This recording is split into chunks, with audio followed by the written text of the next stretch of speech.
going to. Alright, there we go. I was like, why isn't the bars moving? Hi, everyone.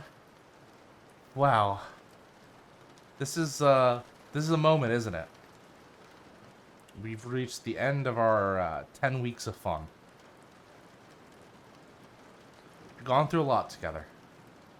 And I just want to, before I even start anything, I just want to take a quick moment to say thank you to all our viewers, to everyone that watched, to everyone that theorized, to everyone that generally enjoyed the content that they saw, because it was a pleasure storytelling for you, and a pleasure putting this out there. And of course, thank you to my players, my friends. But I'll be a little more teary-eyed with that later, so I'll save the good stuff for last. So I hope you enjoy my horns. We're going to have about 8 weeks in between before you see them again. And yeah, I think it's time to send Gehenna Academy Season 1 finale off of a bang. Or a whimper. We'll see. Chapter 10. Moving on. And for the last time, last time for now, can my players introduce themselves? Oh, Mike. That means I begin. But before I do want to call out Rina. Follow the at the Overlord on Twitch and Twitter for some really fun stuff. She is sorry she couldn't be here today. Now me. Hi, I'm Noordin Ali. My pronouns are he, him. You can find me online at Werewolf Fields. And today, as always, I am playing Neal, the ghost, whose pronouns are also he, him. Last we saw Neal, he was in the arms of his beloved Samir. And as the world changed and as Yanni was taken down, Neal was busy being with the person he cared about the most. Finally caring about himself, too, which is nice. Who knows where he's at right now? I certainly don't. Next. Hey, I'm Shauntelle B. My pronouns are yet to be defined in life, but hey, Melody's pronouns are she, they. Melody, last we saw her was, I believe, sobbing with Ivy, having helped to kill Yoni, having died and come back to life in that split moment, or never died. Either way, lots of pain because cold iron. Hi, I'm Alyssa. My pronouns are they, them, and I was playing Arden the Wyrm, who uses any pronouns. Arden was last seen dead in the forest, slain by their beloved treasure Ivy for the crime of just wanting to make Neal happier. You know, he was so sad about Samir all the time, so much anguish, and just removing that problem would have made everything better. But no, it wasn't to be. Hi, everybody. My name is Chris. I am pronouns he, him, and I am playing Isaac. Pronouns also he, him. Isaac, well, I was not here. Isaac was still here doing his thing. He kind of did the old rope-a-dope, pretending to be on Yoni's side, and then with that, at the last minute, helped the crew take him down. So yeah, he helped done that, and right now he doesn't know what he wants to do. So we'll see what happens. And I'm your storyteller today, Nick Francia. My pronouns he, him. And hope you have a great show. And yes, Rina will not be joining us tonight, but she's doing amazing things, and we will see her next season. Are we all ready to start? Just before we go in, I know I usually do this at the end, but I would like to do it at the beginning as well today. Let's just all reset ourselves on the count of 3. Take a deep breath. 1, 2.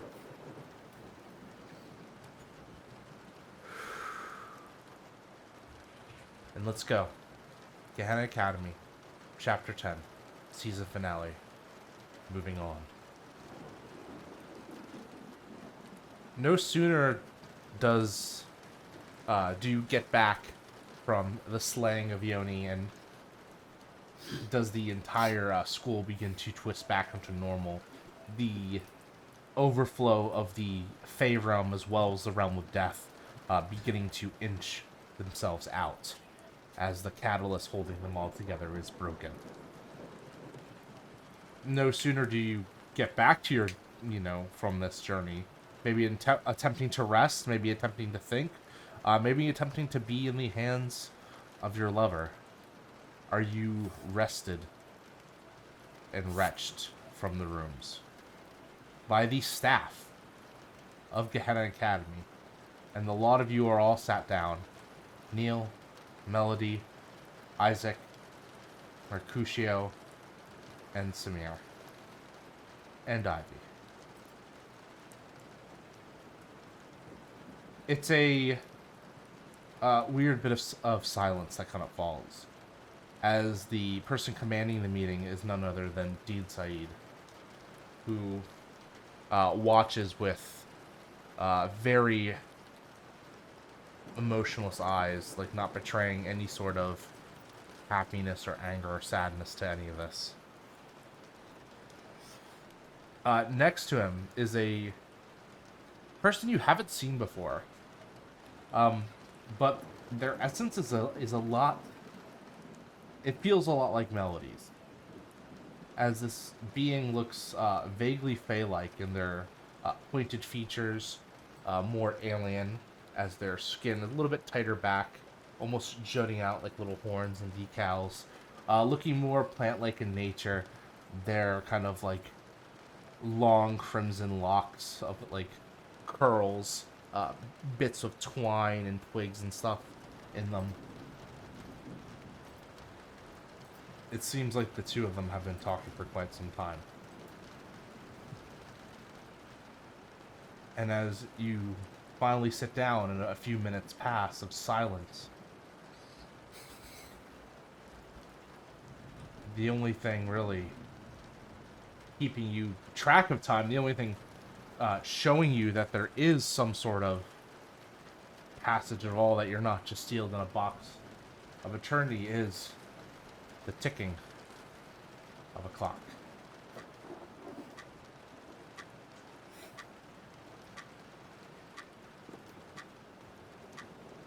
Dean Said cups his hands and then looks forward.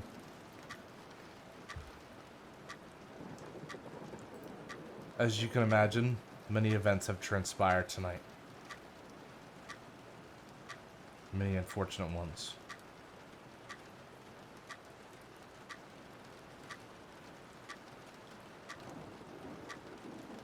First, I want to thank you for doing what you did. For doing what you had to do in this situation. I know it is something that no student should have to go through. That no person should have to endure. But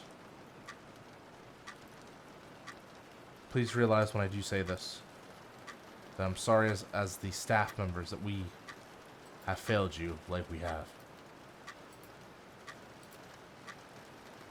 Secondly, I'm afraid I must ask you to do one more thing for me. To recall the events of the night, Yoni, one thought to be dead, had faked his death and had used the ongoing chaos and secrecy to spread hell across the academy, attempting to murder several of his fellow students and accomplices, including one of Lucas Yang, attempting the life on Nikki Lum, Victoria Swan, Mercutio Zayad, and of course, me casually looking up Samir's last name because I totally forgot. Samir Afron.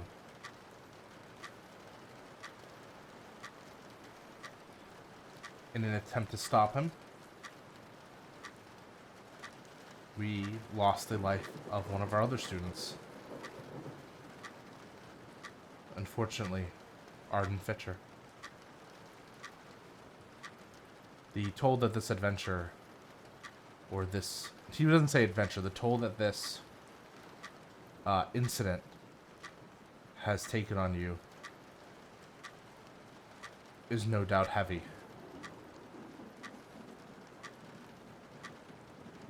But unfortunately, there are some politics to it.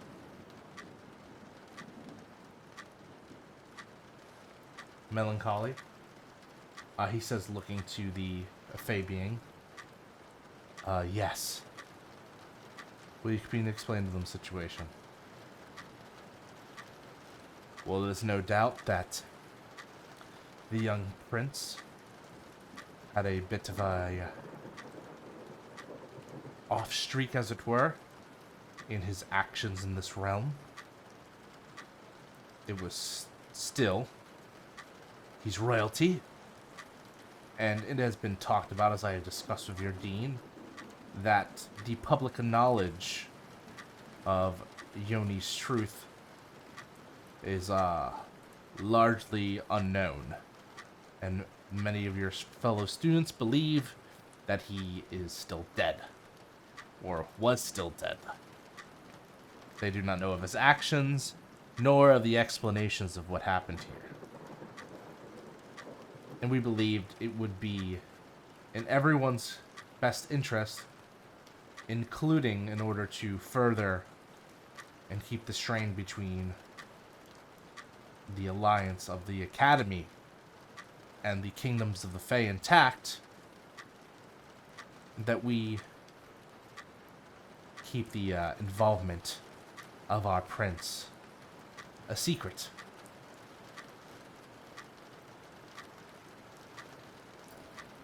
It would be, as you say, bad publicity.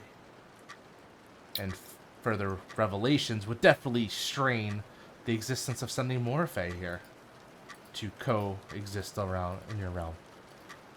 You're asking us to lie. I'm not really asking.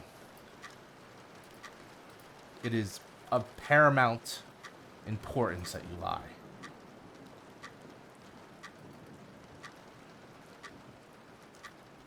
So what do we say? You simply say that the actions of the special extracurricular activities group formed by one of your teachers here simply caused an accidental erosion of the plains. And that it has been fixed and patched up.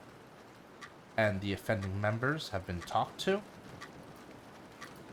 as well as the offending teacher will be extreme probation following this incident, as Melancholy looks over to Astoria. That's not even, it's not even close to the truth. Not anywhere. And do you really think people are going to believe that? We're not dumb. I believe that there is a great quote in your immortal media. When the legend becomes fact, you print the legend. It's still a legend, it's not fact. What we knew to be true is merely a perception. Surely you will not allow the incident of one Fae throw the chaos abound between the two realms. That Fae was a prince of the highest royalty. Yes, and it's an unfortunate incident. Unfortunate? Unfortunate that they murdered how many people? Unfortunate that they plan to take over not just this school, but so much more unfortunate that they caused how much damage. What's unfortunate about it, huh? Melancholy. I'm gonna shut someone down. Okay. Shut down. Shut them down. Did we get that failure? Well, I hate to break it to you, but that failure is not happening today. Not yet. That's a 10. All right. What condition would you like to give Melancholy? I can choose one down from below. I don't need to necessarily give them a condition. But I will give a condition. Mollified.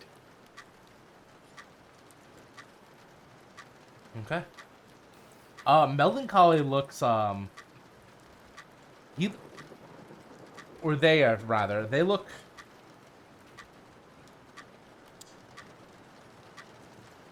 they look confused as to what to say next. They're not sure being, confronted like this, especially by students.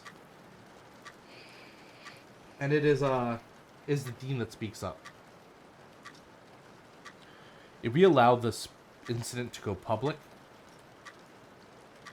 this tragedy, it will completely undo the barriers that we have broken by having Melody and the like here. The students will never trust the Fae again. They will never trust the other realm. If it wasn't for Melody, Yanni would have won. So obviously not all people will be judged by Yanni's actions. Do you really think, though? I know you're smarter than that, Neal. Do you really think that they're going to turn and look and that's what they're going to take from it? How many lies do you want this school to be built upon?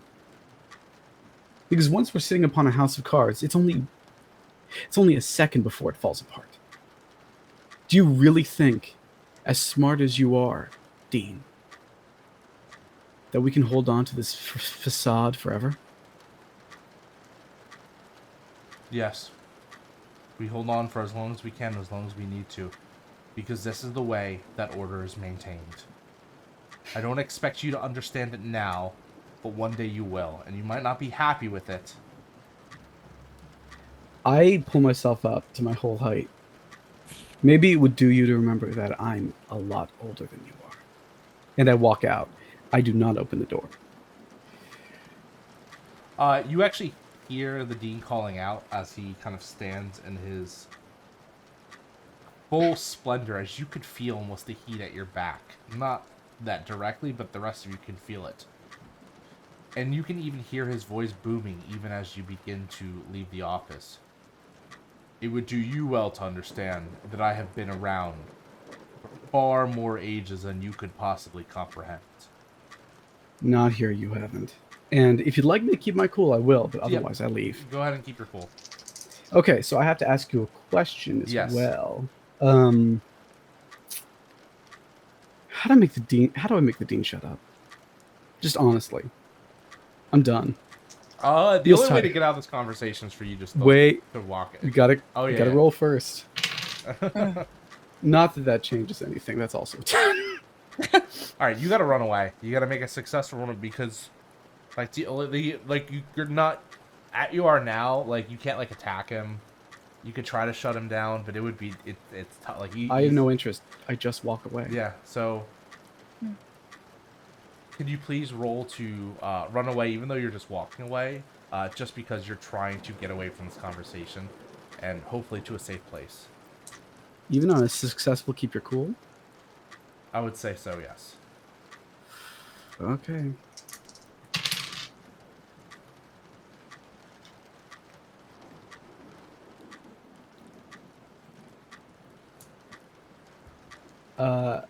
Well, hold on, let me double check something. Yeah, that's also a 10. Awesome. Okay, then yeah, you walk away with no repercussions.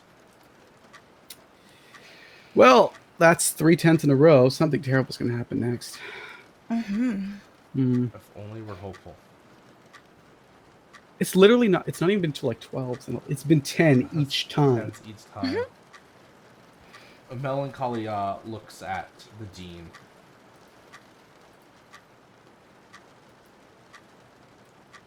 and that we'll deal with him later.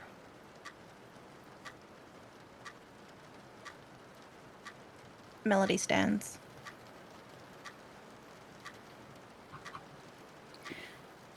I refuse to lie.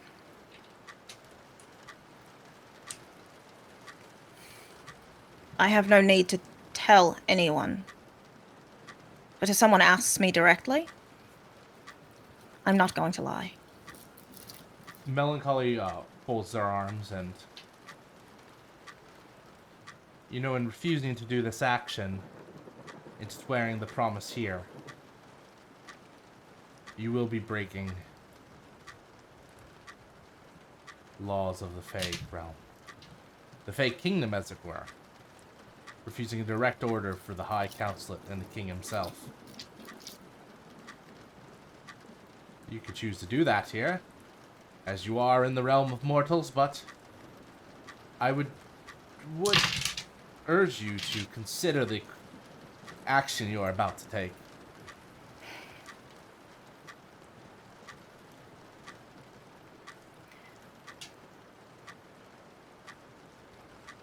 I already had to disobey one member of royalty.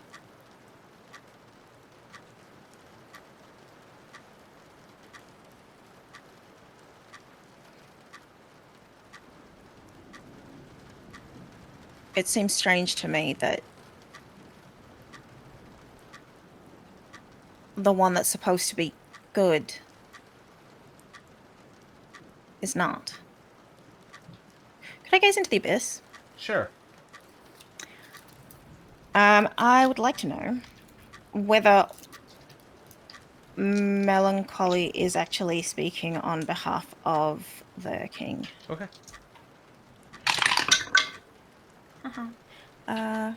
That's a 6. Alright, you That's 6. mark experience. The only thing that you kind of get as you're looking into the abyss is that you're feeling the powerful scent of home coming from Melancholy.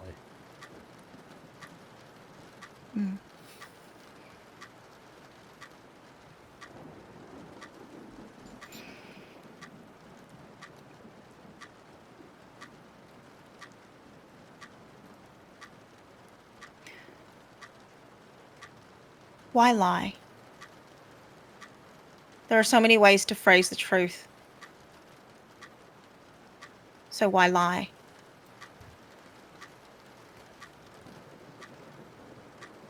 Oh, Melody. Something you will learn rather quickly is that lying is but another way of phrasing the truth. And as I said before, truth is but a perception. Something that mortals grasp onto.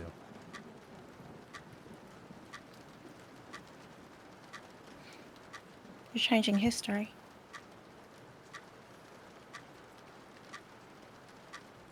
Would not be the first. What's the difference between Fae and mortals if we're just acting like them now?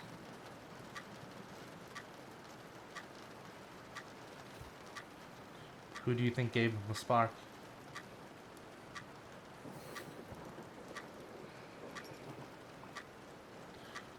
Mortals have always been our creations. Partly. Ever since they told tales of us bringing them down fire.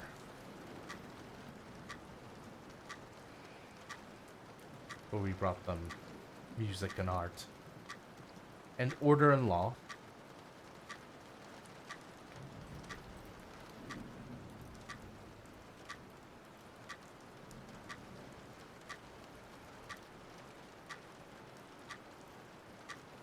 I can't do it. 'Tis an unfortunate outcome.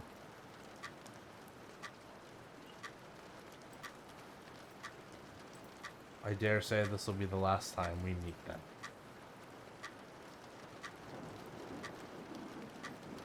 She has to open the door to leave, but she does.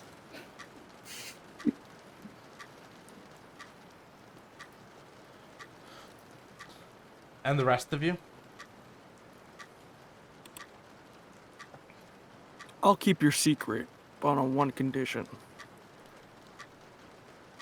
Call it compensation for the trials that we have gone through due to your inconvenience of handling this situation. Of course, Dean Said speaks. Of course, Isaac. We will make no mention of any of the wrongdoing that our students have been participating in order to keep this ruse about us. Mercutio and Samir will, as well as Nikki and Victoria, although I have not seen Victoria in quite some while. I'm sure one of you have some sort of hand in that. You will be pardoned for all the crimes and strikes against the code that you have. The students will face no repercussions for the after extracurricular club. I'll even turn a blind eye to the attempt to casting the magic that's in that book that wasn't supposed to get out. And Dare I say, add one more thing to the list.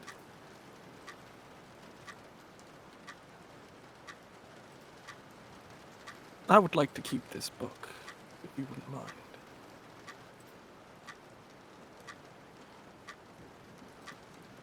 although I wonder what you would get up to with such a tome of knowledge.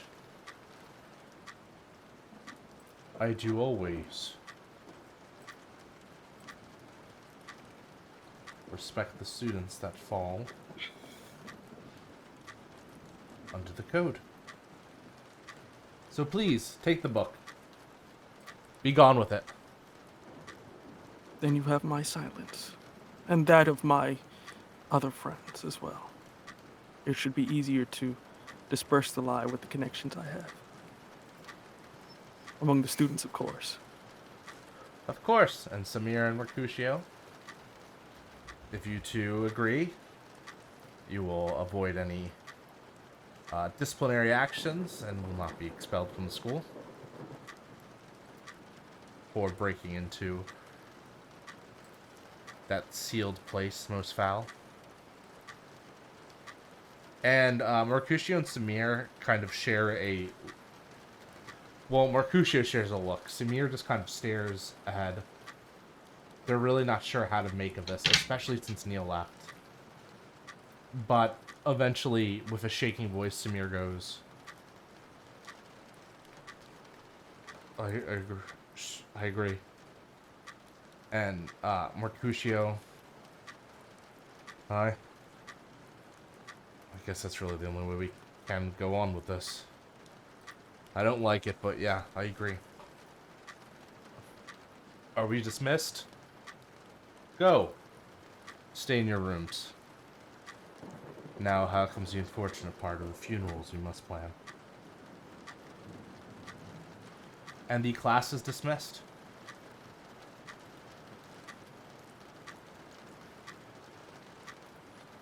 And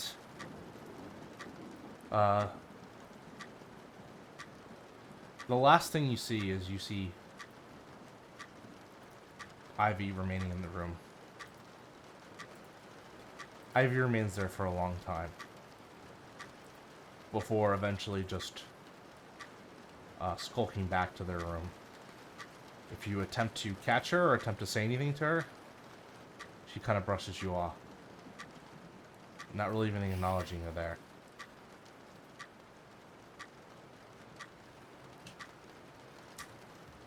And if it is alright with everyone,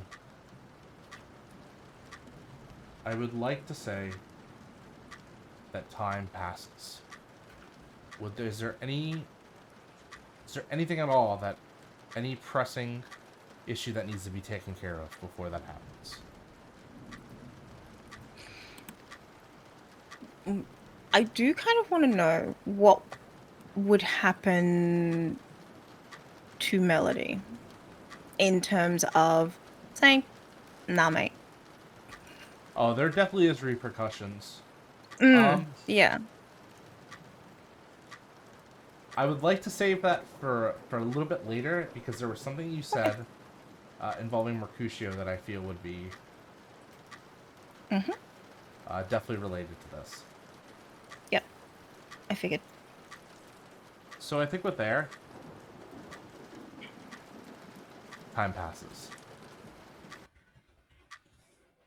And time passes at almost a fast pace. The snow begins to heavily cover the grounds of the academy.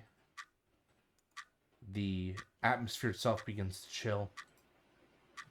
The landscape and of the student body has been irreparably damaged. And of course the news is delivered. Although not everyone believes the news that it was just an accident. Many do not question the involvement of Yoni. Thing is, have many saw the body and already had believed him have passed. Still, days pass like winter, like snowflakes in the wind. And eventually, you find yourself in the freezing cold outside.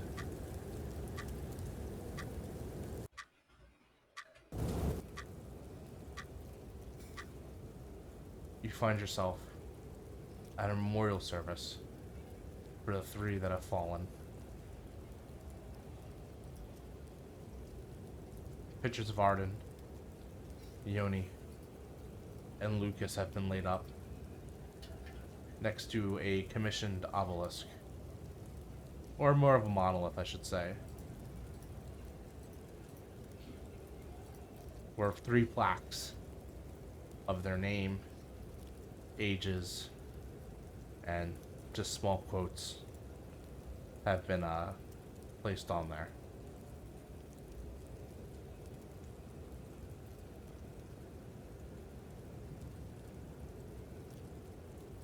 You're forced to sit in these kind of like dingy plastic and metal chairs.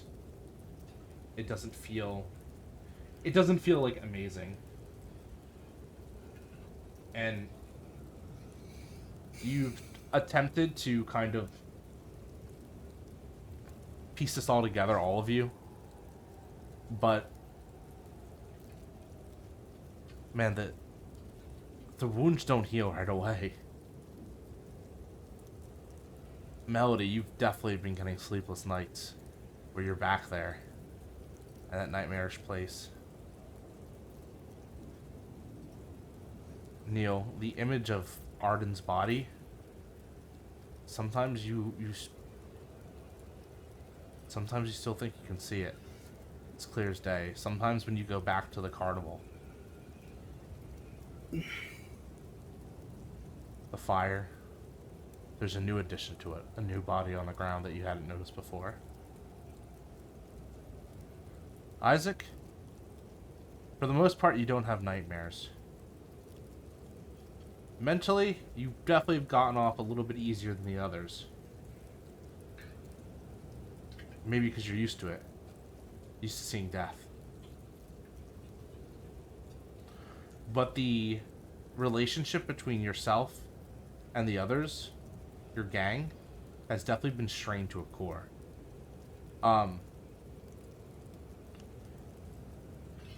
Everyone's sad. Especially Brooke, who just looks kind of dead inside.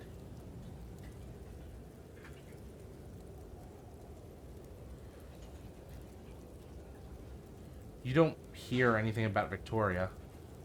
I'm not sure if Melody or Neal told you. Or actually, it really would be only Melody who knows the truth, and Mercutio of what happened to Victoria. So you just kind of assume the story is that she left. She got out of Dodge when she could. And that she fled and abandoned the school. And even though it wasn't the great victory you wanted against your foe, for now it'll do. For now, it'll do.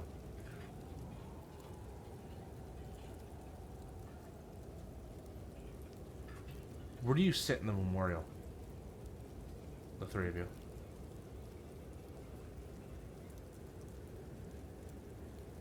Are you at the front publicly mourning? Do you keep to the back?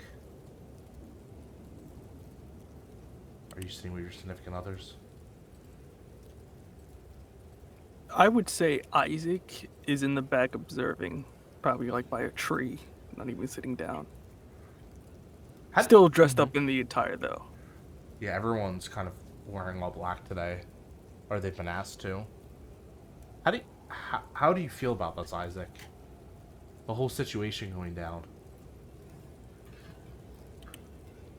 The situation of them dying, or the situation of... I mean, dying, Yoni's real plan, the truth behind it all. Part of me feels that what they're doing could have been me. I could have been one of those graves there if I didn't control myself.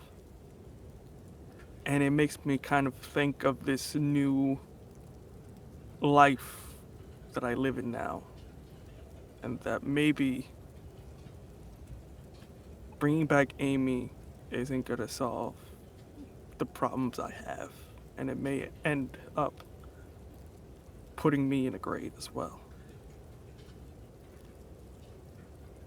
And despite what other people think, or might say to you, you have people that do care about you. And you have someone that might even like you more than a friend. You kind of imagine Ivy for a moment, standing next to you. Maybe you put her arm around her. Maybe you comfort her. And maybe you tell her it's going to be okay. But since the incident, since that time back in the office when Ivy wouldn't even look you in the face, or that time in the darkest depths of the Folly, you haven't seen Ivy since then. And much like when you lost Amy, you're beginning to feel that loneliness again. What about you, Neal? What are you doing?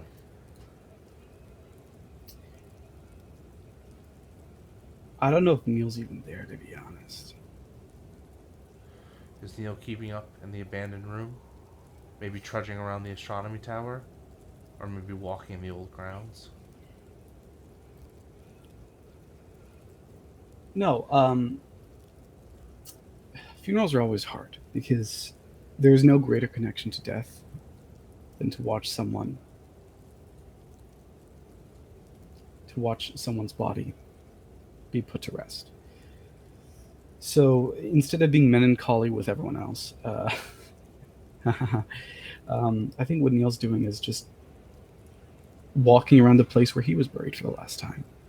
Not the first time, but when after his body was moved. So he's in this very full cemetery in the church where very few people will ever be buried again, unless they somehow still have a plot here. Just sitting, waiting for the time to go past. Very few people have seen this side of Neal. His name's not even Neal. Instead, they see him act like real life, like a living person, but there are moments where the stillness takes over. Time doesn't seem to matter anymore. Maybe he even fades out of view to mortal eyes. But he can sit there, staring into nothing, for hours, days, maybe even decades.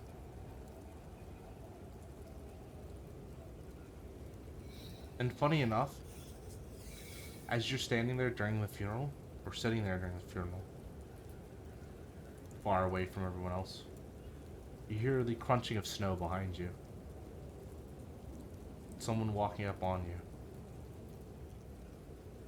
When you turn your eyes, you expect to see Samir. Their smile, their face, looking at you.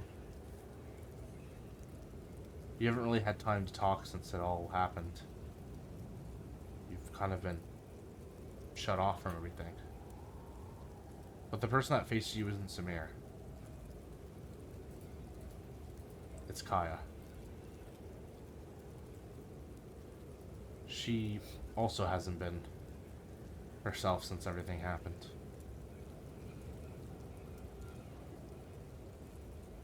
She has her sketchbook in her hand. Look like you've seen a ghost.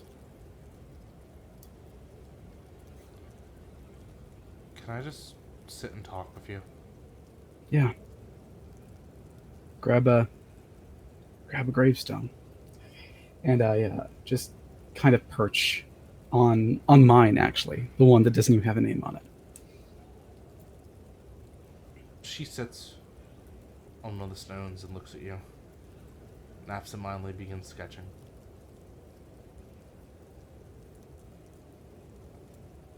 I'm sorry, I really don't know how to process this all still. I think the idea that anyone can, even in a couple of days, it's just...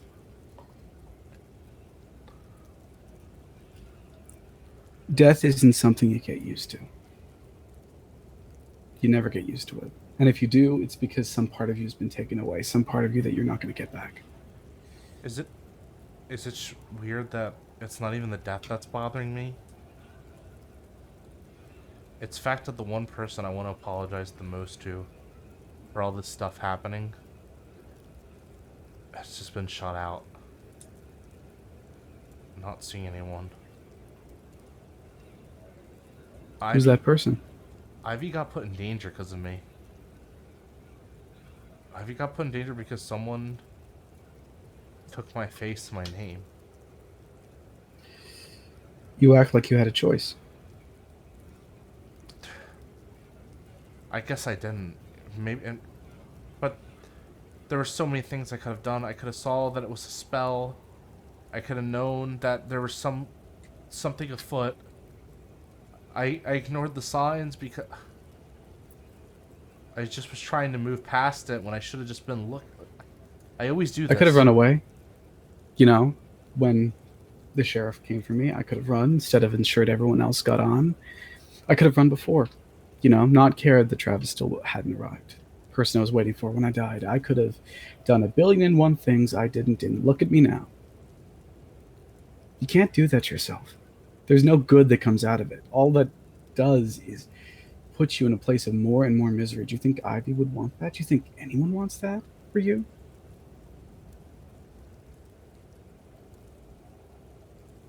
I know what it means to hold yourself up to a certain standard. I get it. And I'm not saying that you shouldn't. It's not. It's just... But you can't hold yourself responsible for something someone else did. And that's what you're doing right now. It's not healthy. It never will be. It's just dangerous.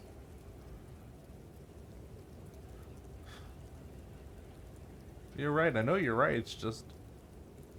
I just feel like shit. And every time I look in the mirror, that's all I can imagine. I just see his face. And I know that that's just time I'm never gonna get back. And I know I'm good now, and I know I'll be okay in the future, but for now it just fucking sucks so much.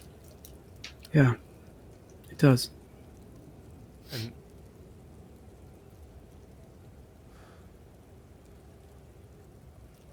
when I came to this academy, do you mind if I tell you a story? Yeah, go ahead. I wasn't really popular back in my last school. Really? And I know, right? And when I gained my powers, I attempted to make my life so much better, you know? I didn't hurt anyone. I just advanced my odds in a few situations, and it all blew up my face. And people that I thought loved me, people that I thought I knew and knew me, people I thought that I would be friends forever, when they found out, they looked at me with such hatred. They didn't understand me. Not even that, they refused to understand me. And so I got shipped off here. And I thought that that would all change when I got here, that I could finally make worthwhile connections. But the people here are just as shitty as the people back home. Yeah.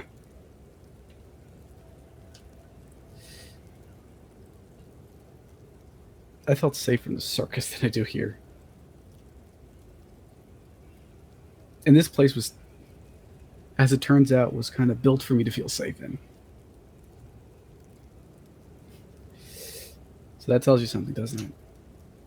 It's because it's not about monsters and humans. It's about people who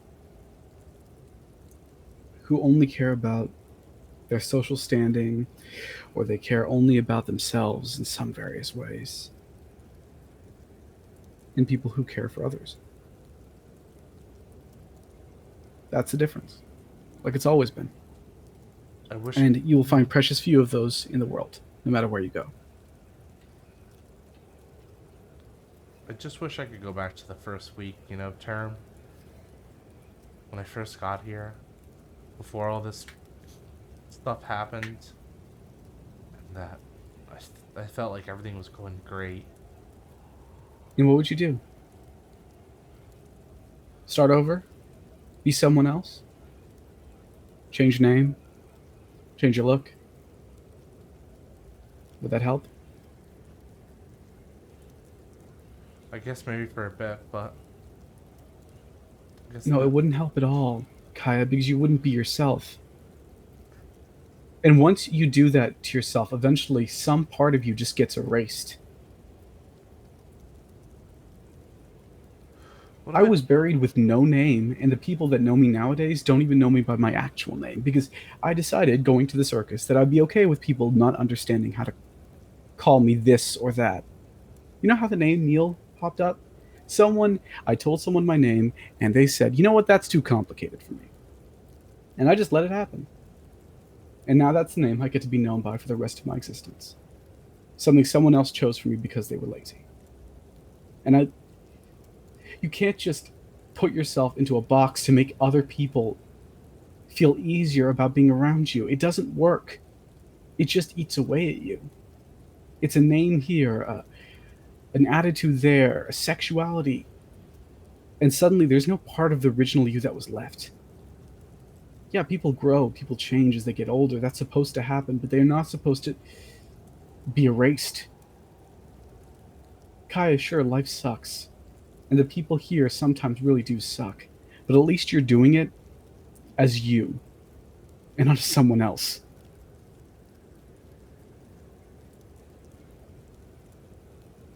I know that's not easy to hear, especially right now.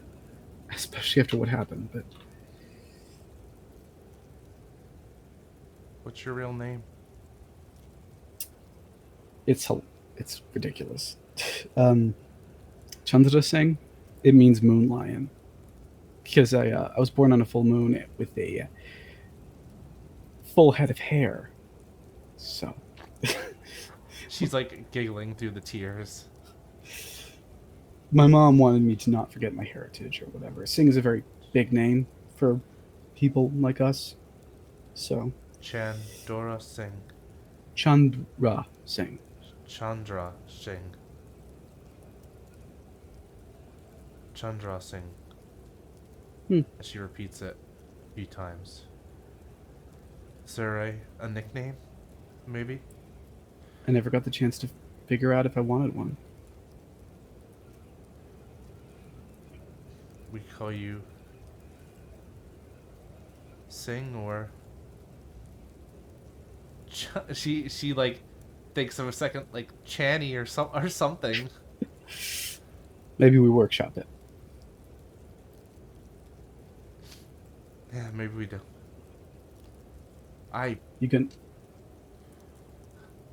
You gonna go to that? No, I think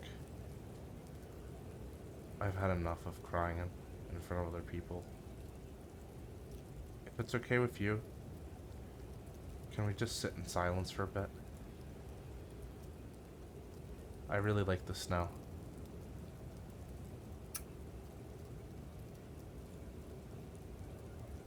Sure.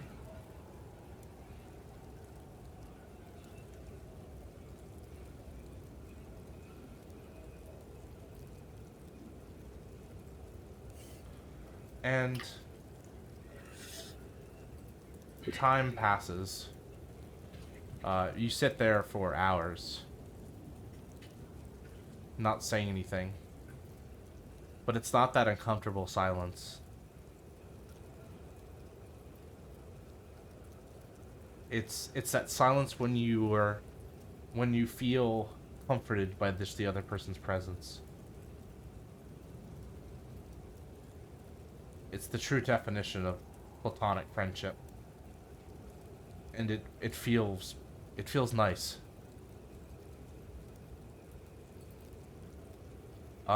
Before Kaya leaves, because I'm assuming you probably have a little bit more fortitude than she would. She leaves you something. A sketch. It's of you. Not of what you are, but the real you. The person you used to be. The true you. Whatever that means. And nicknames have been scribbled into the margin as if just ideas and ideas. And Kai doesn't say anything else to you. Hey, Kaya. And she you hear the crunching stop. Before all of this, I think I used to be like you. And if you're willing to help teach me how to be better at it, I'd appreciate it.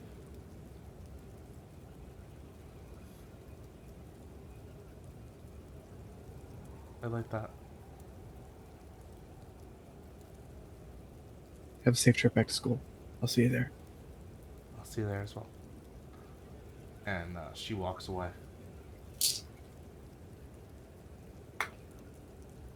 We cut to Melody. Melody, where are you? Are you attending the funeral, or have you decided to skip it as well? Melody would be sitting with Mercutio, but preferably at the back. Sitting, part of the group, but just at the back. Because, if nothing else, it's a strange new custom to learn.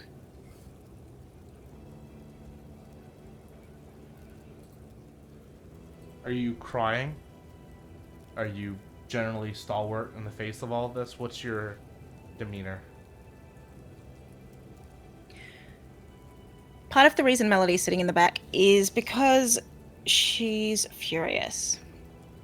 But she doesn't want to be asked why. The fact that Yoni is there next to Lucas is just... Appalling. Yeah. It's unfair. Yes, it is all of those. And so they're there observing because they don't really know what else to do. But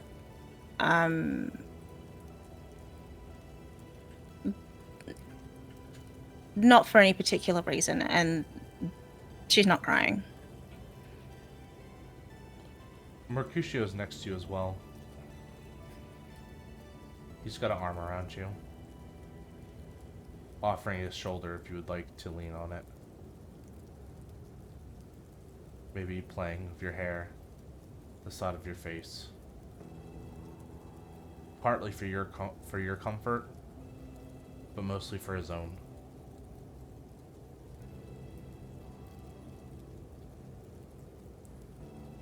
He looks down at you.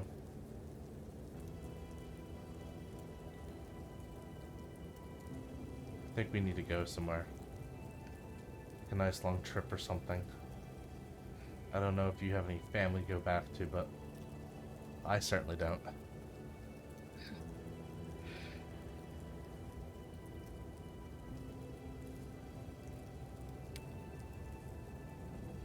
I don't know what's waiting for me in the Fey realm at the moment.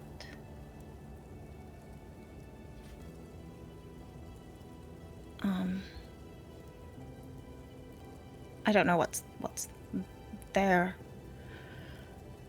but I made a promise. Well, you made a promise, and I have to collect it. So we leave the last day of term then? Yes. We could just leave now.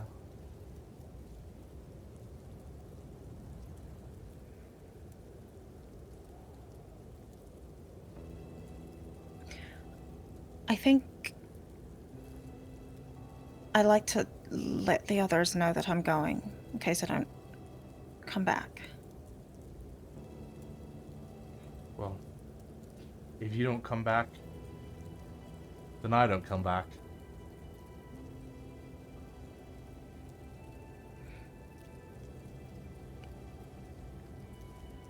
Okay.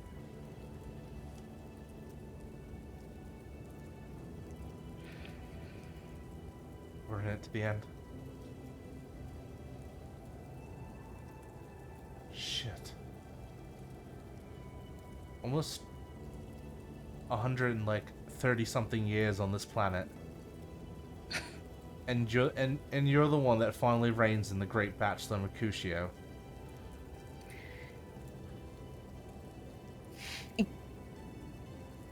You should have a pretty big head, just saying. You should really pat yourself on the back for that.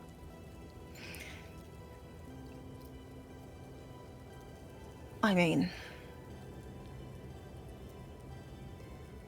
yeah, I'll take it. I will take it, yes. Thanks.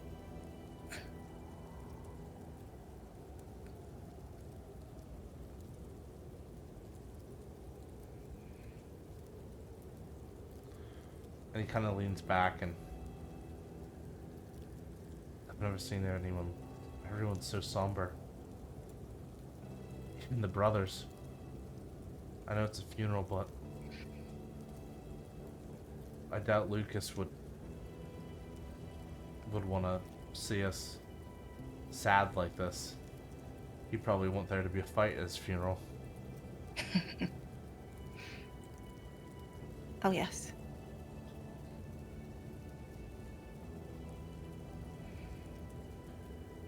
Everything's gonna be different now, isn't it? I imagine so. Although, since they want to lie about it, maybe not. Well, no matter how far, even if we bury the truth, I'm sure it'll worm its way up to the surface eventually. That's why lies don't make sense to me. Someone always finds out, even if it's not asked for, searched for, it comes back.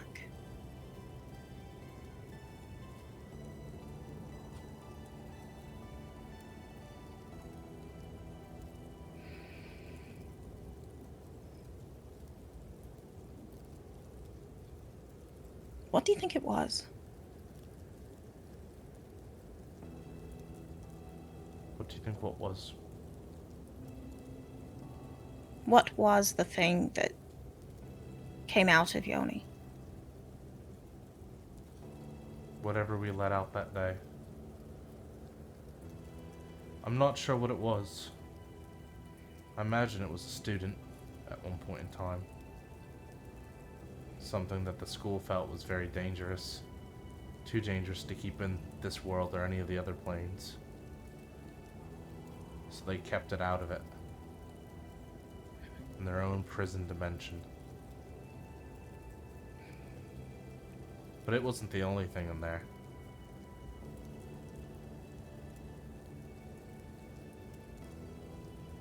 What else was there? Gods if I know. Only could crack the surface. Probably deeper magic and creatures of the primordial long before we were here.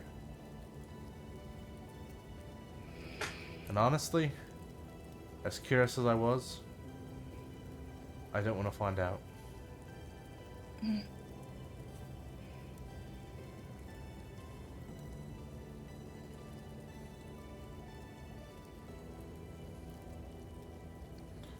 Yeah. Yeah. And I would ask everyone a second time. Is there anything else you want to do before time passes for the final time this session? I don't want to play out the scene, but after the ceremony, Neal's going to go back to Samir's room with food. And whether it's in silence or do they talk, it doesn't matter. But they're together now. And they're going to spend time together.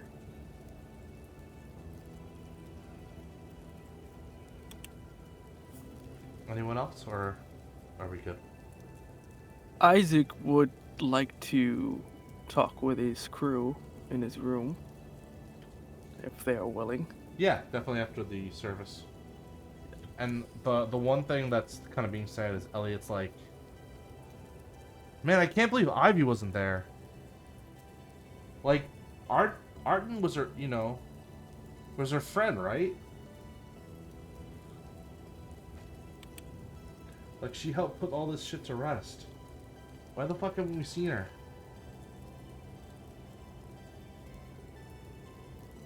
Is he saying this to me, or is Yeah, he saying it just to everyone, but like, you're in a little meeting.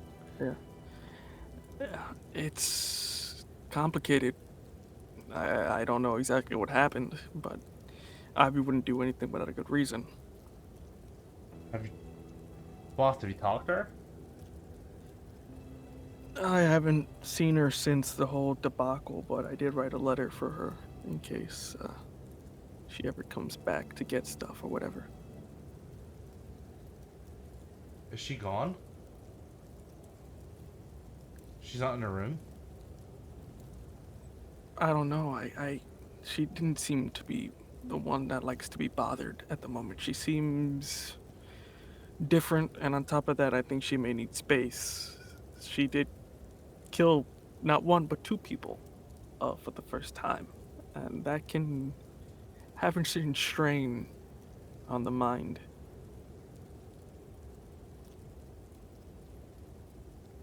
But that's not why I called you guys here. And Isaac, I just want to say, in your mind, as you're saying this, you know you're lying to their face. Because you've been to Ivy's room. You were there a couple days ago. And have been kind of keeping it tidy. The day after the whole talk with the dean, you went to talk to Ivy. To maybe hash things out and see. But the only thing waiting for you was a postcard.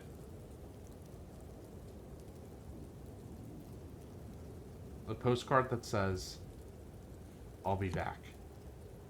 Signed, Ive. And the stamp is a little like skull stamp, like one of those cartoon ones you probably buy from like the dollar store.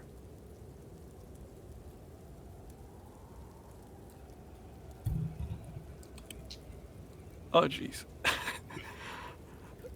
But I didn't call you guys to reminisce on that. I wanted to talk to you about the future.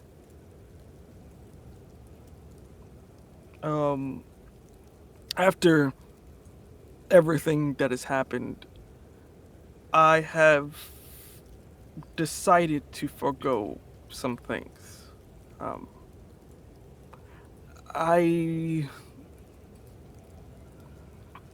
I no longer wish, nor will I continue to proceed with the ritual. Christina's like, what? This has been like the thing you've been working towards. Are you okay? Did they do something to you? No, but I realized that my life is different than what it used to be.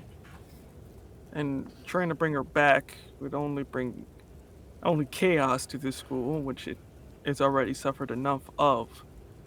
But also, there's no life for her here. Or with me, I'm not the same person either. Brooke is like surprised and looks at you. That's surprisingly very mature. Yeah, It's a compliment and an insult at the same time. I But mean, yeah, I agree with you. If that's how you want to do it, Isaac, that's how we'll do it. But something that's on my mind now is that was kind of the whole reason for the abandon to even be formed. What does that mean for us now? well, that brings me to bombshell number 2. I am no longer partaking in this venture or our business. Preferably, like he kind of goes to his drawer where he keeps the ledger of all the kind of favors that he owes, people owe him and whatnot, and kind of gingerly hands it to them. It's yours to do with all 3 of you as you wish. I am no longer going to take part of this. I'm kind of done with, the plots and the schemes and the angles of everything. I'm done with it. And they all look and think for a moment. And they all look at each other. And they look to Brooke, who tosses the book to Elliot and grabs a trash can. Elliot slams the book in the trash can, and Brooke, taking and lighting a match, throws it on the ledger and burns it in front of you. Well, Elliot says, "Cousins, I guess that's it. The official dissolution of the abandoned court. And as for all of our titles, we shall say it. I was Elliot Parker, your marshal. Christina Anderson, treasurer." And Brooke goes, "Brooke Flores, bymaster." Ugh. And then they kind of sit amongst your bed, and Elliot goes, "So what now?" Well, there was a piece of land I saw up for grabs, and I think there's a cousin of mine that owes me a favor in the city. I think I'm gonna make myself a, You're I don't gonna know, build haven. a house? Might as well. I just Elliot, you're in college, dude. Oh my god. Okay, so the abandon's officially done, but that doesn't mean, Christina goes, and then Christina said, "That doesn't mean shite. It's we're still friends. Just because we're not the court anymore, we could still have a cool college experience." Yeah, let's Elliot's like, "Yeah, let's go to Cancun or something. Beat the cold. Enjoy the heat. Yo, I hear Australia this time of year, it's summer. We should go there." I think you got your. Well, no, you're right. You're right about that one. It's vice versa. But I I made a commitment to myself. Maybe later, but for this break, there are people I must see elsewhere. And to be honest, I think Gehenna Valley is, whether I like it or not, my home. So I might as well get used to that. And Brooke kind of looks at you, and you can see that the dead in her eyes is gone, and is now alight with something new.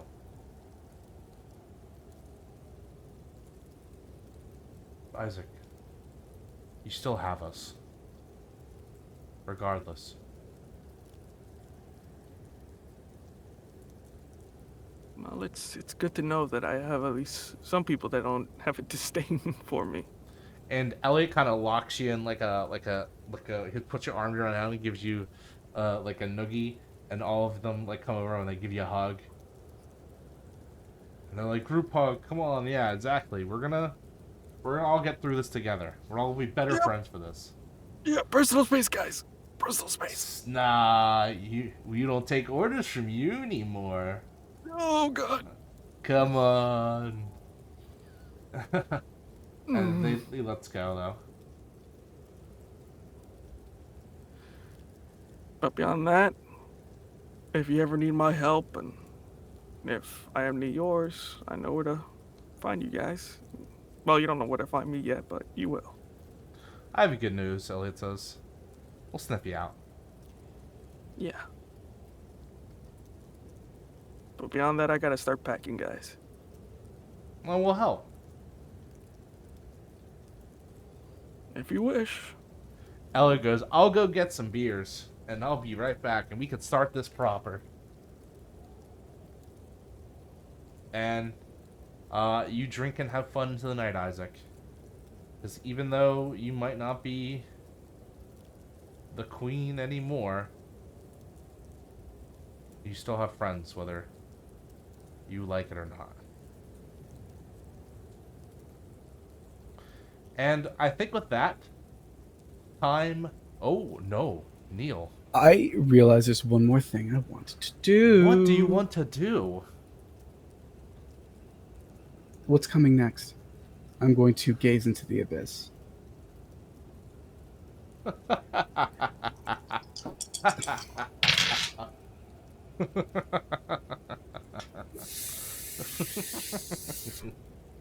Told y'all it was coming. Told y'all it was coming.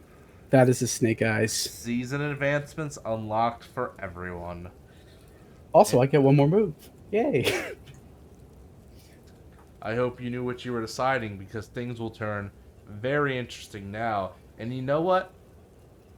You probably don't even like realize this is gonna happen.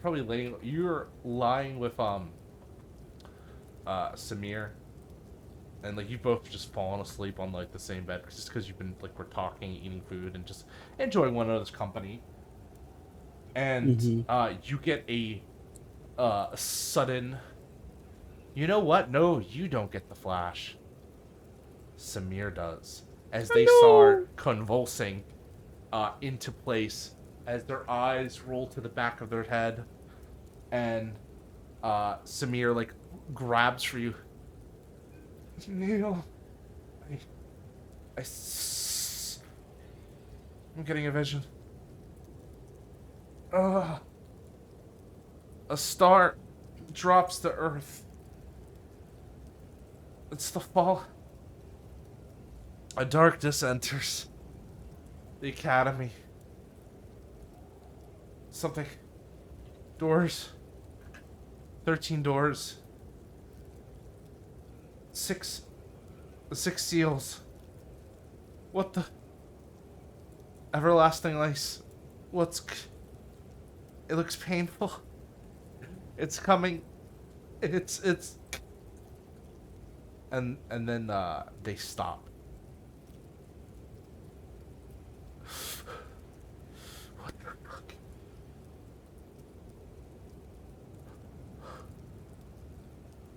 What was that?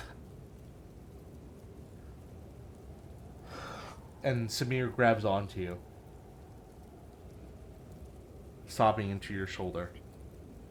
It's okay. Whatever it is, we have each other. We've got each other. Yeah.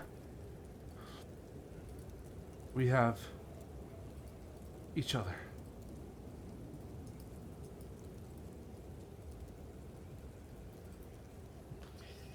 And then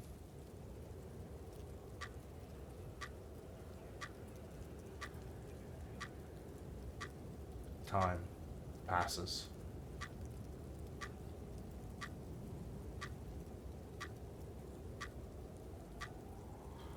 As the days go by, eventually we come to the last day of term.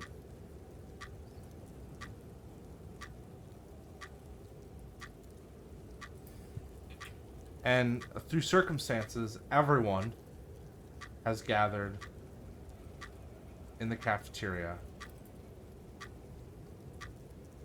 one last time. Or actually out on the grounds one last time.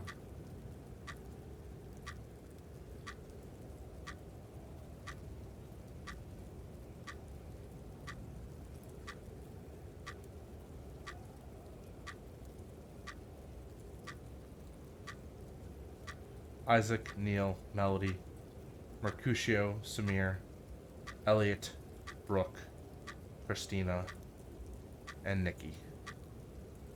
And even in the background you see Professor Astoria Gray.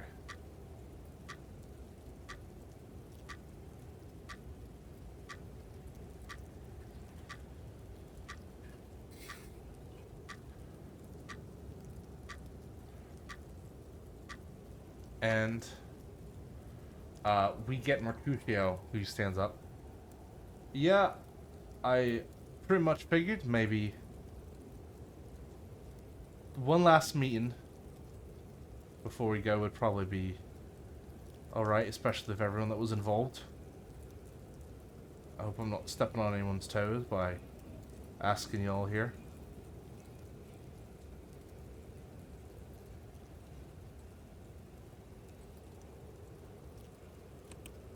And what are we discussing? Well, Melody wanted to say something. In case, you know, because we might not get the chance to after today.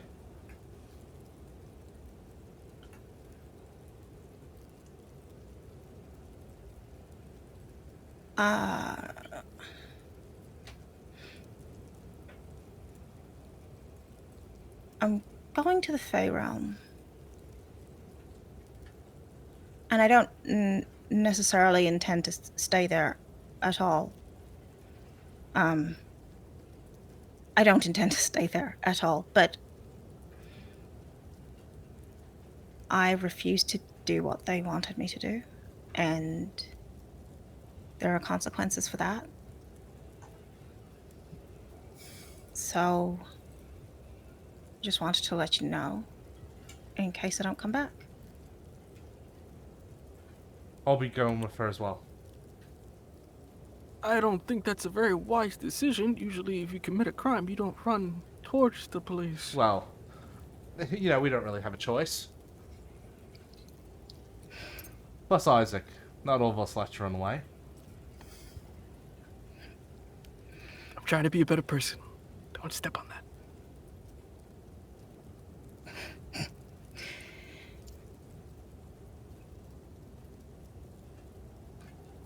It's my home.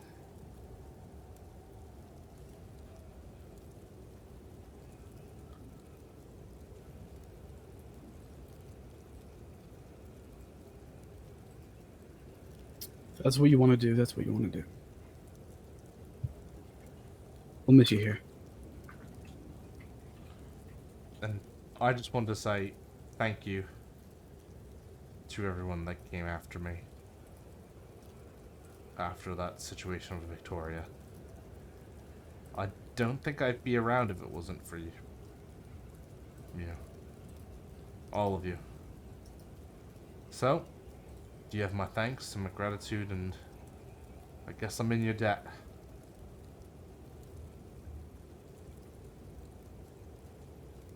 As am I.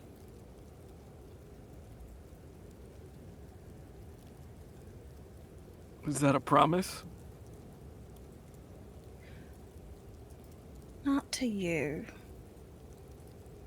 Look, that was by accident. That wasn't even my fault. And Elliot goes, damn it, Isaac, you were doing so well, too. Come on, it wasn't my fault. I'm just saying, don't be coy for just 1 second. It's so hard. He's trying, Neal. right?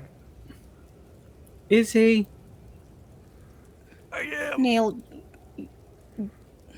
Mm-hmm. if you didn't help, Mercutio would be dead, so...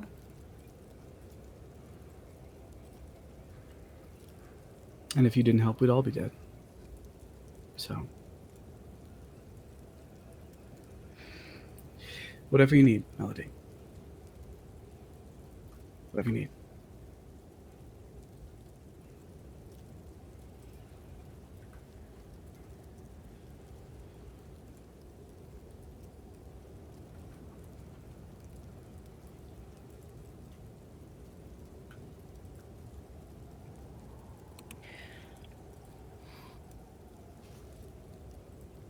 Well, now that we got all that out, what are you doing, Neal?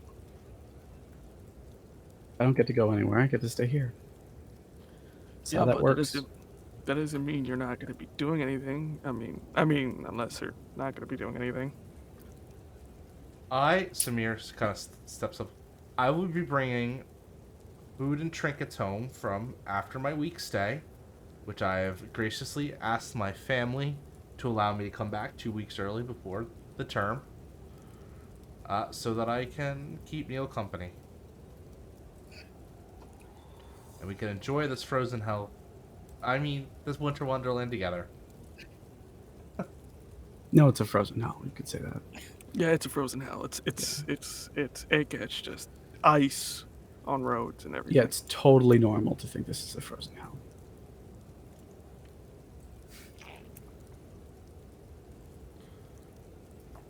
And Mercutio kind of looks over at you, Isaac. And then to everyone, so are we not going to address the elephant in the room? I haven't seen Ivy all since what happened.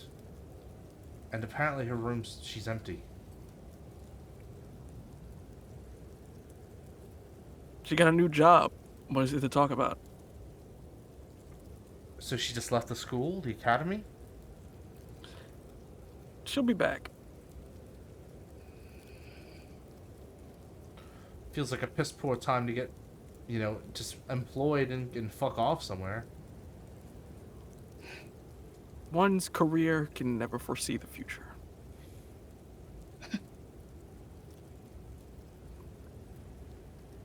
The event left us all a little kabobbled and That's confused putting it exactly who lightly. we are. Yeah. I mean, it left me wanting to build a home and get a job. Like, that's some wild shit. You. Yes, I intend to make Gehenna Valley my new home. If I'm gonna stay here, it's not like I got anywhere else to go. Maybe I should stay in the Fey realm. All right, gonna pretend like I'm not here and I didn't hurt my feelings. It's. We'll see you all when we get back then.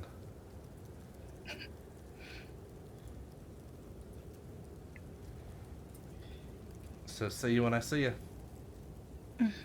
See ya. And he actually extends a hand to you, Isaac. Oh, Melody, what were you saying? No, just saying bye. Kind of get up and shake it. Yeah, if you ever need help. He presses Just something in ask. your hand, and just like secretly, and just gives you a wink where he doesn't think anyone else can see it, and turns around. All right, don't get into too much trouble. But I like trouble. Isaac, just consider all debts paid from now on, okay? I'll take that into consideration.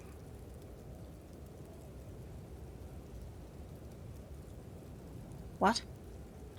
I just mean with keeping secrets and everything. I know that I kind of like he's starting to walk away. So are you walking and talking as you're doing this? I'm guessing. I just want to make sure that slate's clean. And to be honest, I was trying to liberate a few items from myself, so I never have to deal with them again. And I feel like they're probably best in his hands. Okay. Honestly, it's nothing too bad. What is it? Just the remaining vials I had of a certain Bay Prince's blood that I did not feel like having on me still. Oh.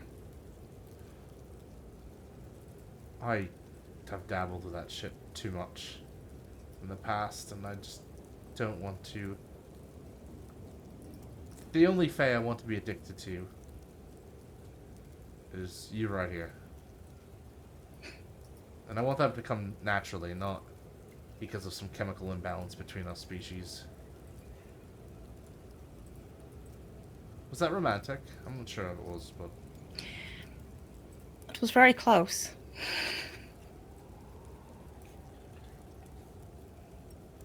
Oh.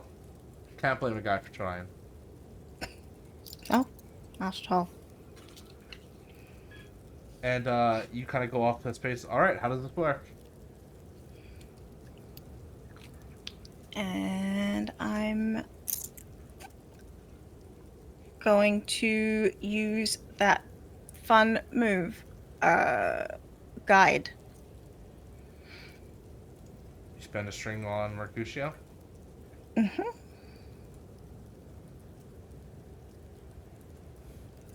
And you make the door, this grand splendored, I want to say stained glass, that's the word I'm looking for, stained glass door that appears, and it's out of nowhere, and Mercutio's like, whoa. So that's it, right? In theory, yes. Do you open it? Yep. Melody. No, you don't. Please check your sheet. Ooh. As you go to I open the don't. door, you feel hot burning on your hand, and the stained glasses of the door have turned red.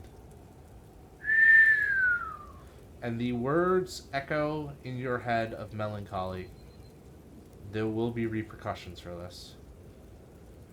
And as you look at your hand, you see a mark has been etched into the palm for just a second before it shallowly fades away. It's a word in the Fey language, but a single word. It is the word exiled. Mm. What just happened as the stained glass breaks apart and fades into the ether?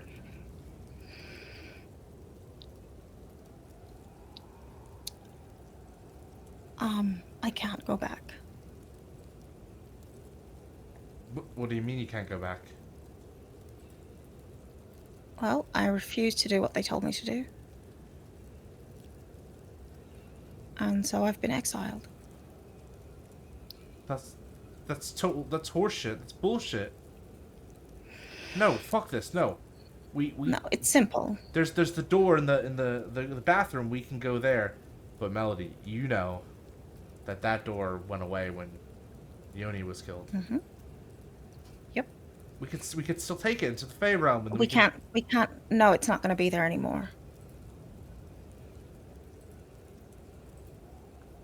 Surely there's like a spell or something we can do. Maybe we can ask. Even if I could, what happens to people that are exiled that end up back where they're not supposed to be? Probably not too lightly, I assume. Exactly.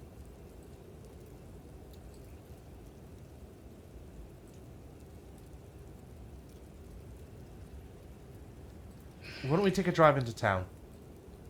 I got my car. And I'll show you that there are some places in the mortal world that are actually quite colorful.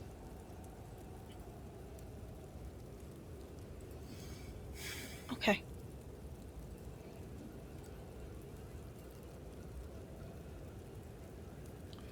And you take off into Mercutio's pretty nice car. I mean, he's having over 100 years to save up for it. And pay all payments off. As you take off into town. And we move to Isaac. What is the... How do you leave for break? I am going to take the bus, but before I do, I am going to visit the graves just one last time. Okay. Specifically the more the like monolith. Yeah, and just kind of sit down next to Jones and kind of just speak to it. Kind of go, "Hey, buddy. So, you were the killer. I did not see that coming. That was really just a twist, man. Believe it or not, I thought you were the least dangerous person in this whole school.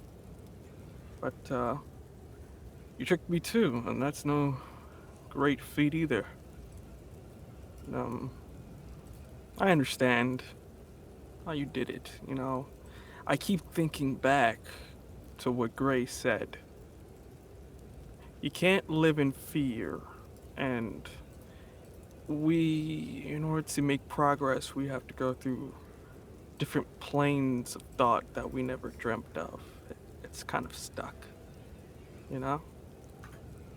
And with this book that I do now have, I think I'm going to stop living in fear, or at least try to.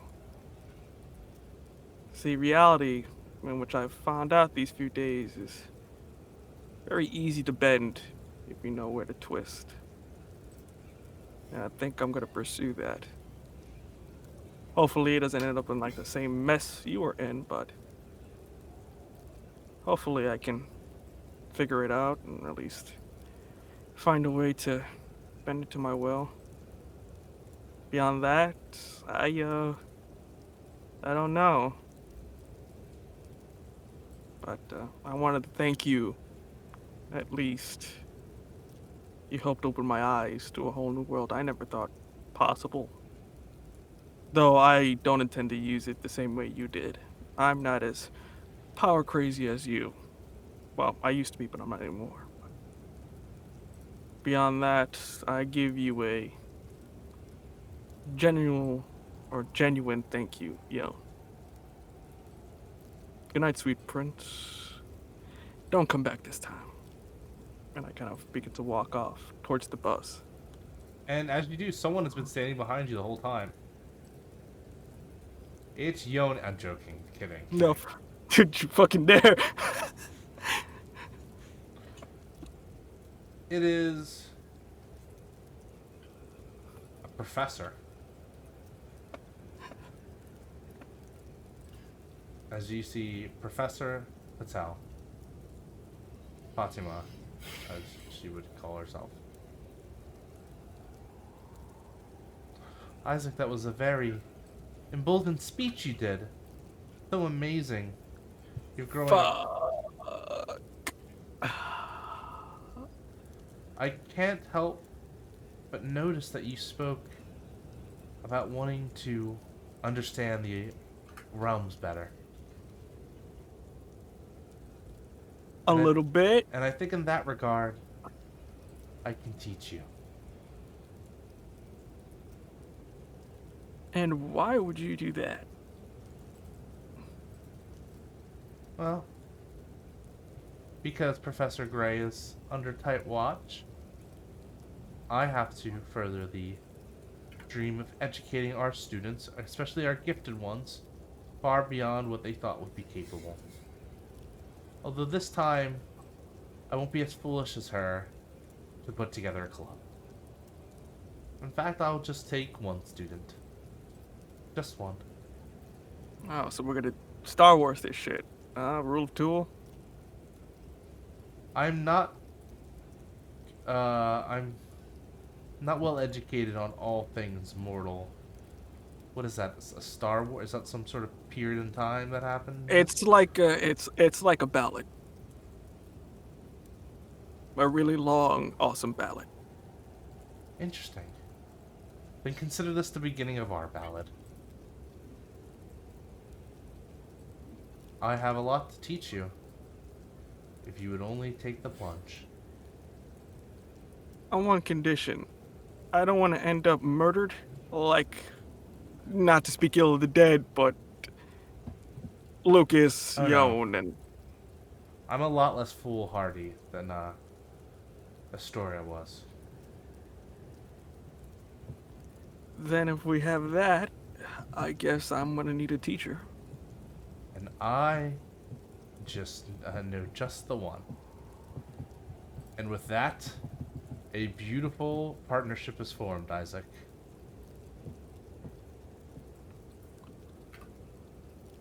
And you head towards the bus stop. Professor Fatima, she tells you that we'll consider this. We'll talk more about this when you get back from your break. Whatever you say, Professor. And like you wave off, and she just like waves with a very nonchalant like, enjoy your vacation, Isaac. Or no, she wouldn't say in public. She wouldn't call you Isaac. Actually, she would call you Mr. Fernandez.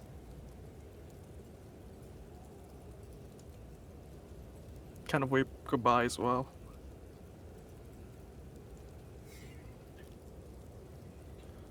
And then we turn to Neal. Neal, you've been going to the astronomy tower a lot, haven't you? Just once or twice, or 3 times, or 8. It's been a good place to wonder and think about during the night, especially when you don't want to be too far away from your room. It is on this night, however, that things change on the last day of term as everyone leaves and departs, as most of the students are gone. The only students remaining right now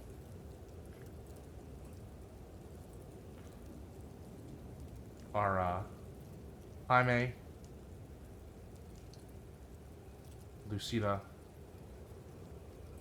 Hannah, and Reese. As you get to the top,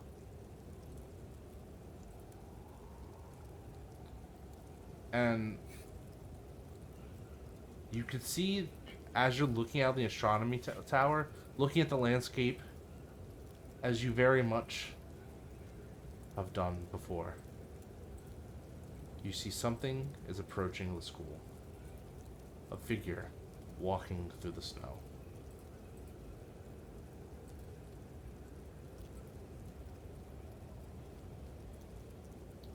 I float out to meet it. And as you do, this person is walking aimlessly, but they don't know where they truly are going to and where they've come from. The next thing you notice about this person, they're naked. And yet the freezing cold does not affect them. Alyssa, oh, were you gonna say, Neal? Oh, go ahead. Alyssa, will you please describe what this person looks like? Yeah, so they're relatively small. They have sort of light brown skin, short, dark hair, really wide, really dark, unnaturally dark eyes, and they just look completely confused and kind of vacant, just searching for something they don't even know.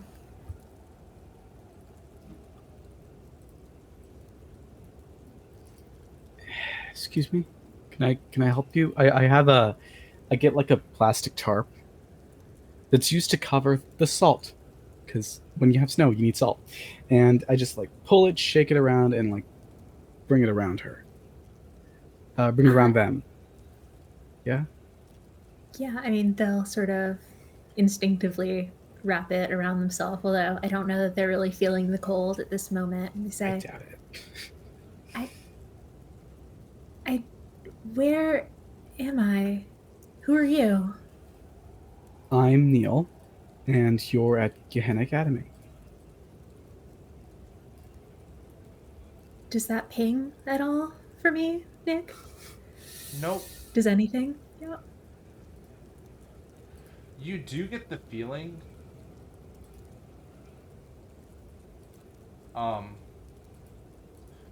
as Neal wraps the tarp around you,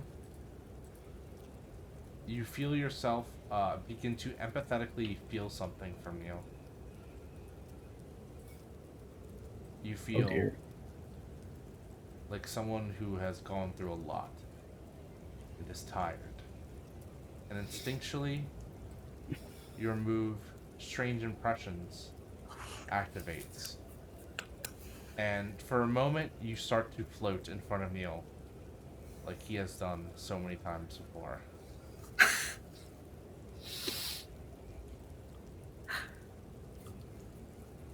So many times before. Are you... You're not like me. What are you? Who are you? I don't really know. Amara? Maybe? Mars a name. We can work with that. But am I like you? What are you like? I don't know. Dead. I hope not. I don't think so. Probably for the best. Why don't you come inside? If you really don't know who you are, this is the best place to find out.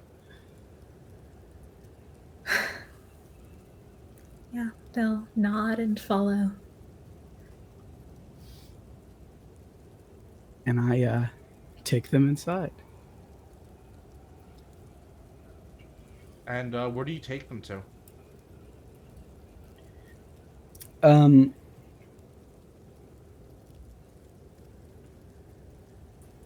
I think I take them to my room. If I don't trust any of the teachers.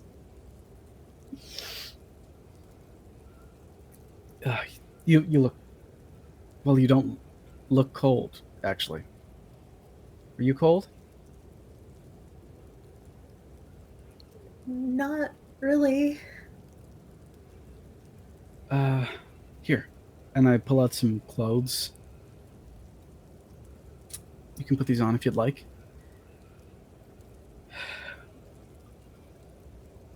What do you want to do? Do you want to stay here for a while? Do you want to go somewhere else? I mean, I don't know where I would even go. I don't know anything. You said this was a good place though to find out. Yeah. How about tonight? I think it's nighttime, right? Mm-hmm. How about tonight you rest here, and tomorrow I'll take you to one of the teachers, and we'll see what happens. I think you've already had a pretty exciting day.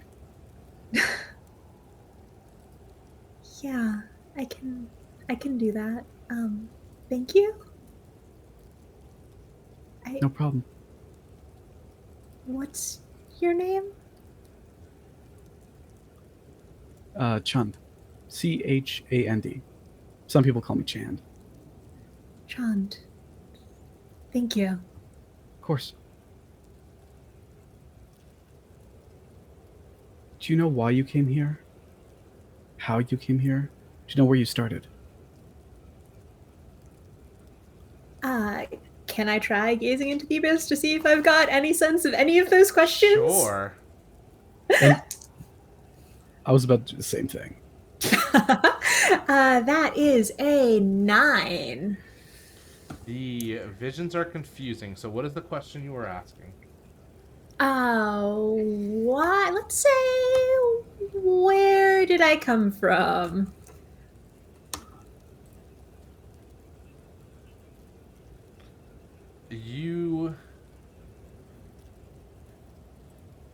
You get a image in your head.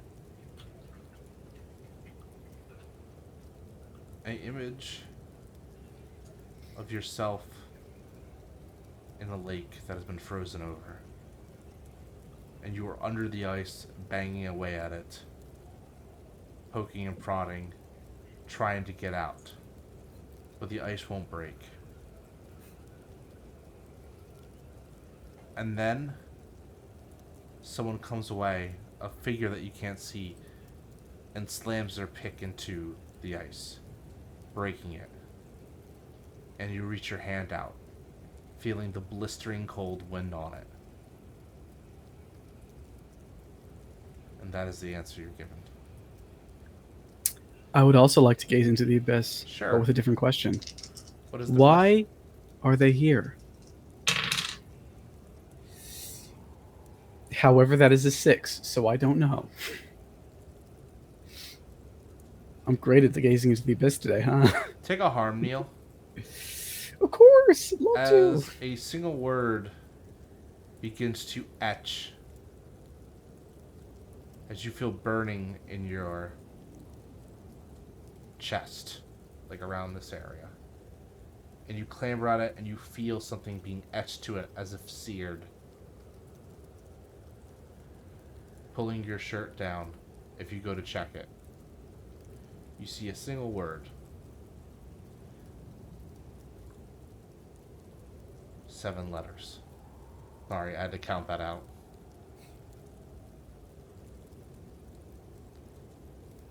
The word says, Gehenna.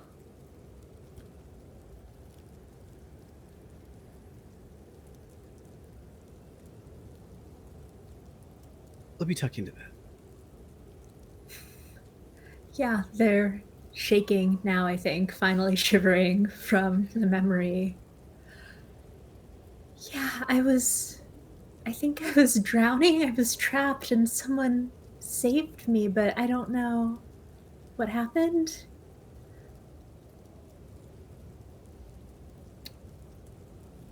Trapped. Yep, that counts. There'll be time to worry about it all a bit later. Just get some sleep for now, or rest, or... Well, I don't know. Do you sleep? I guess we'll see. I'll stay awake, just in case you need a friend. And the night passes. And Amara, you do eventually close your eyes, but you're not sure if it can constitute as sleep. You don't dream, you don't have nightmares. You just simply are one moment and aren't the next. But you do feel that this is exactly where you belong. And Yay! I think it's time to go to our last scene of the night. An awesome bookend. As we go to Melody and Mercutio, who are spending the next couple days in town. Taking like 2 days off just to explore. And they're out in there. Mercutio is showing you what spicy food is. Something that's not too much in the Fey realm. It's like, it's a food that hurts you, is what it's explained. But it's like a good feeling of pain.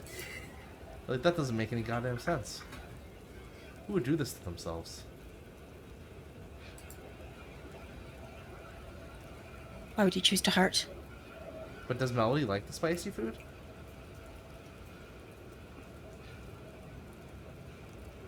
What spicy food is it? It is like... It's Thai food. It's a really great Thai place.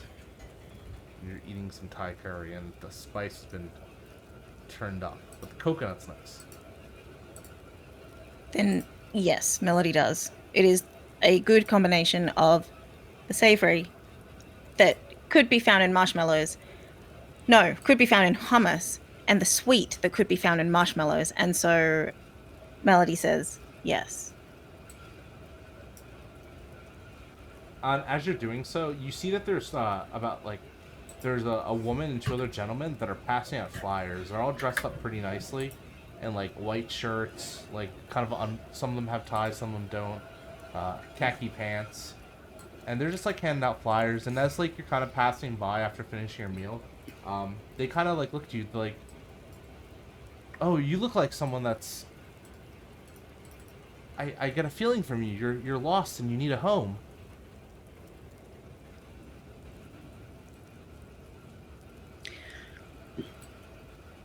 I'm sorry, who are you? Oh, my name's Sylvester. Like I said, and Mercutio's kind of like giving please, we're here actually. I guess we're practicing, we're preaching, as it were, kind of. But I swear, it's not like no, preaching's wrong. We're just giving information out. I swear, we're not like a religion or anything like that. We're for people that are lost, and maybe in the sort of all of it, we can find ourselves all together. Would you like some reading material? I swear, it's just a pamphlet. Like, I'm not gonna force it on you or anything, but I just get the sense that, you know, many, like a lot of us, we're not able to go home. You know, for some of us, and he kind of leans in, the door has been closed and sealed, as it were.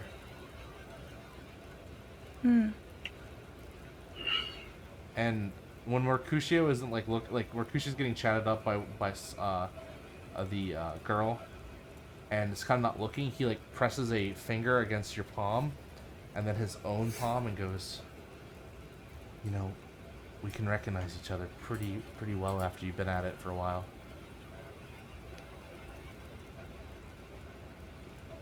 What did you do? I feel like it's not the time for the proper conversation. We could talk about it more.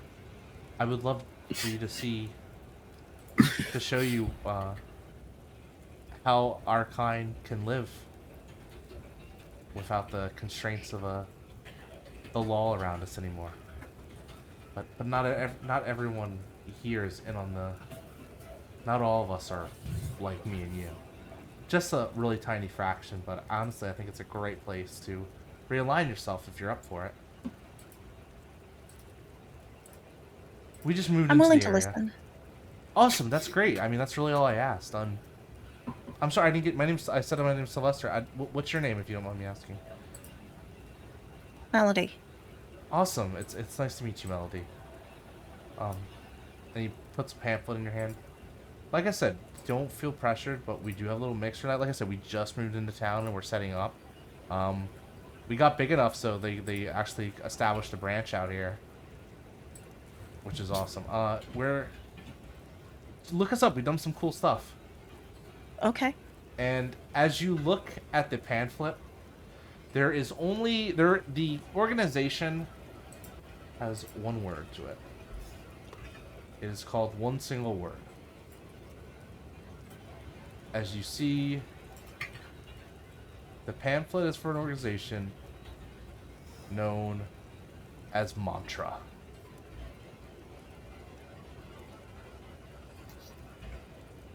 So I'll expect you and your boyfriend to be there? Or maybe just you? I'll talk to him and see. Awesome. Would love to have you.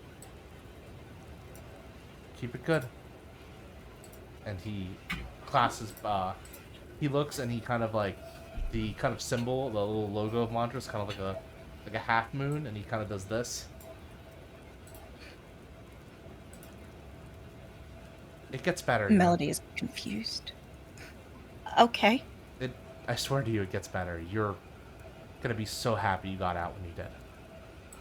You might not know it now, but those shackles are off.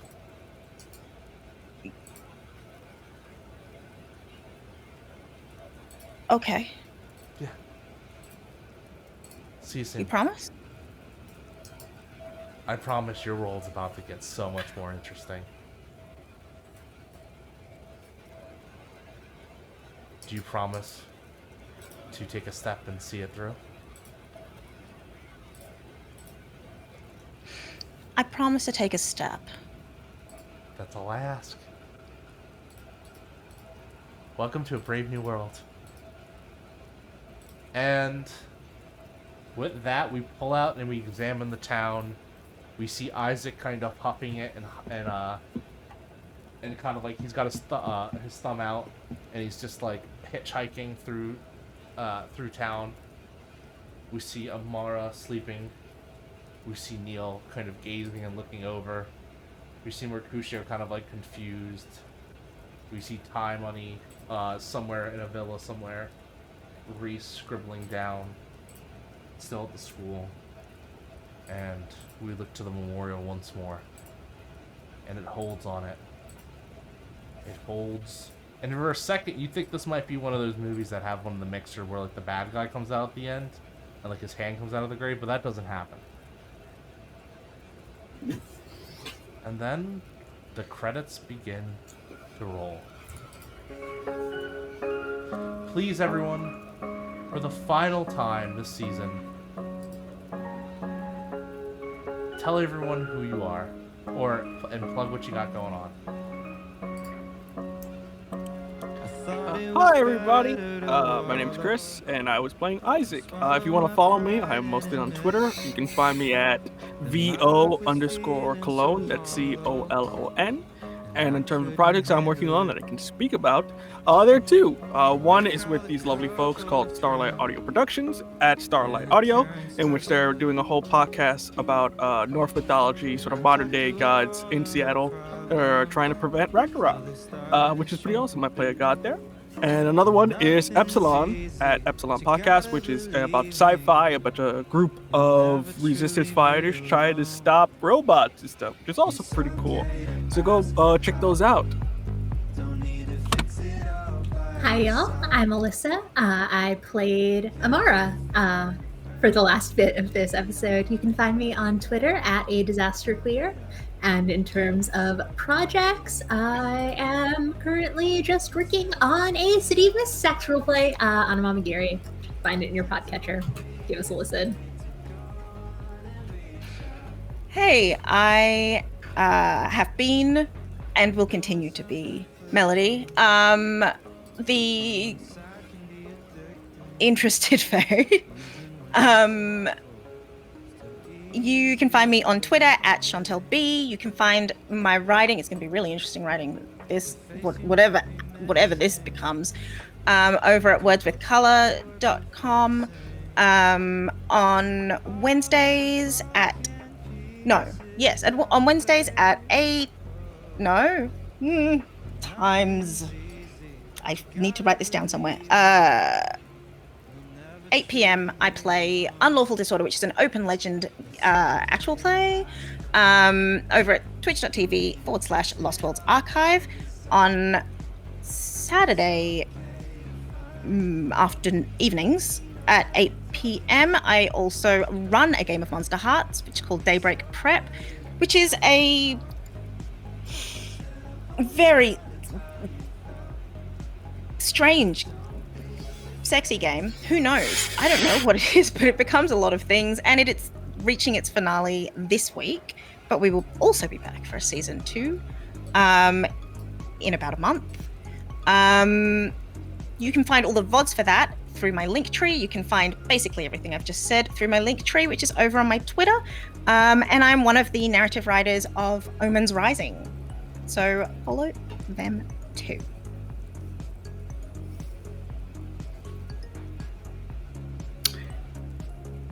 I believe that brings us to me, huh? Hi, my name is Noordin Ali. My pronouns are he, him. You can catch me online at Werewolf Feels. And yeah, my character now has a new name, but it's the same person, I promise. I wish I could tell you the cool things I've been up to, but honestly, a lot of them are secret. But there are two things. One, every Saturday of July, that's 2 more Saturdays, I'm on Roll For It, playing a game of Night's Black Agents. I play a super spy. Well, not a super spy, just a regular spy, and honestly, he's pretty tired of the life. And on Sundays, I'm playing in a new game of Monsterhearts. What? I've been kind of hinting at this throughout this entire game that I've been Monster-hearted out, but this is the last thing. So, for a mini campaign, join us for Monsterhearts 2 Summer Camp over on the Eva Serrate channel, EVASERRATE,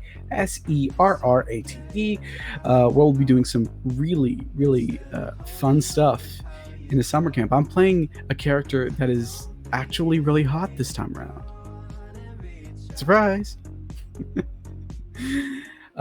And a reminder, of course, follow Rina, our wonderful Reaper Ivy over at the Overlord.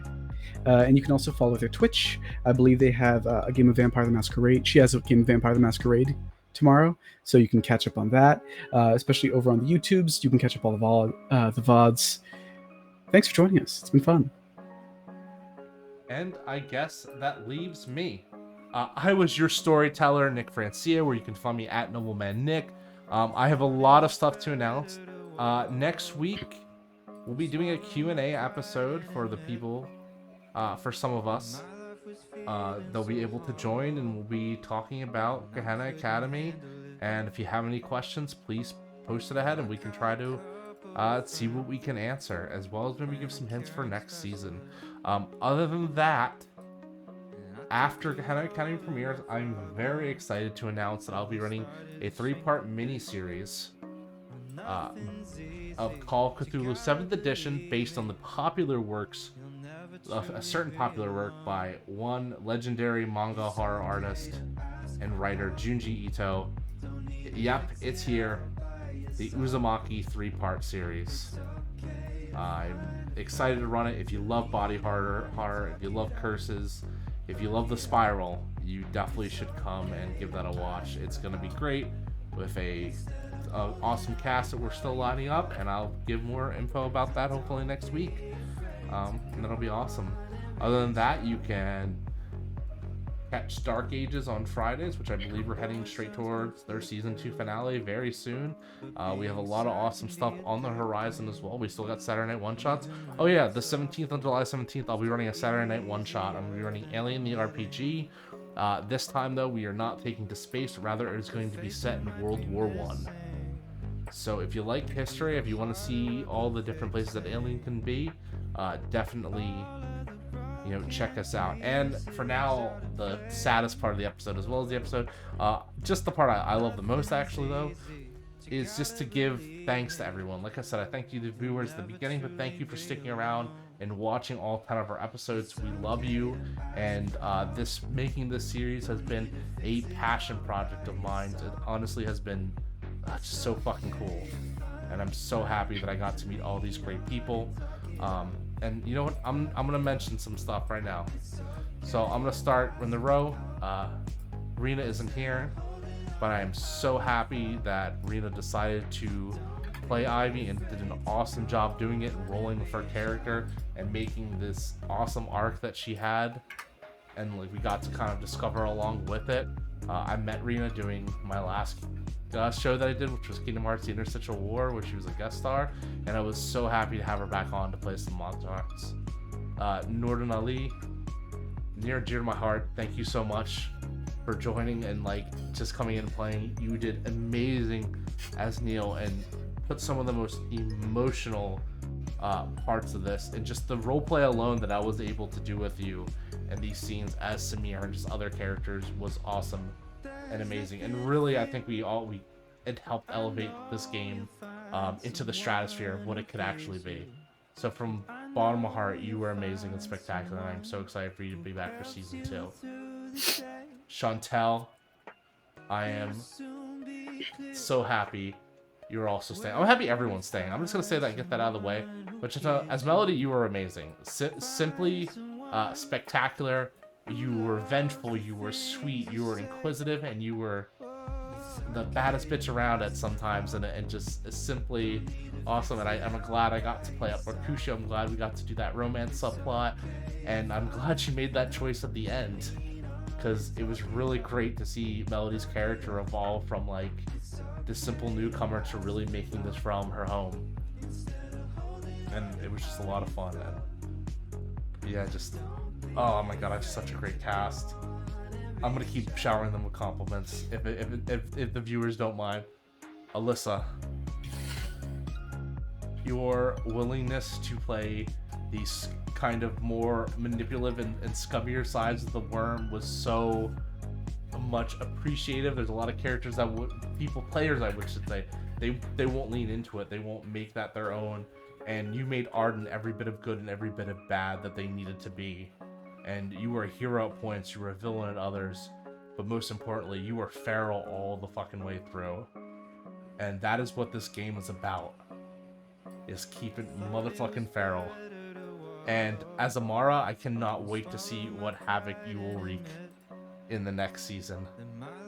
And finally, we come to Chris. Chris, my queen. The queen is a very hard skin to play, especially on like a 10 episode campaign such as this. Just because you're naturally just being pit against everyone else. That's the nature of the beast. That's the kind of deal behind the skin, is that you're kind of at odds with everyone else. And some players can't do that. They can't handle that bleed of your characters being disliked. But you took it with every insult, with every shutdown. You took it at face value and you kept on rocking. And turned out honestly a very satisfying arc for Isaac. I love his kind of turn to what he is now, and your character was every bit as conniving as you wanted to be, but still sweet on the inside. And I'm glad we got to see the good of Isaac at least a few times, although Neal might disagree with me. And then finally, I'm going to thank the lovely music that you've been hearing throughout this whole campaign, this awesome playlist that I had, that I'll link one more time for everyone in the chat. So that's the Gehenna Academy playlist. I'm just going to go by into their names. First off, thank you to the Phasing Octopus. Also, my buddy Derek let me use all his music for this game, and that was kind of like his music was like the little buffer intro music that you would see between the opening and this every time. Isaac Schuts, who gave me permission as well, and it was just from the tracks of like Dead Boy and Desert Wind to kind of set the theme and give one of those more scary ones to Haunted, which was that beautiful melody when we just needed the creepiness factor to go. Sarah 9 with Ready, Set, Go, and Never Die, that had that little bit of folk guitar and acoustics that we kind of needed in order to play out those more serious moments. Gabriel Pusinelli for his probably my most overused theme, which was the Night Theme and Red Moon Night theme, which was great, and it really kind of was a nice transition whenever like shit would hit the fan. And then of course Lane with Photocopy and Amabi, when one of those more chill moments where things were actually pretty good.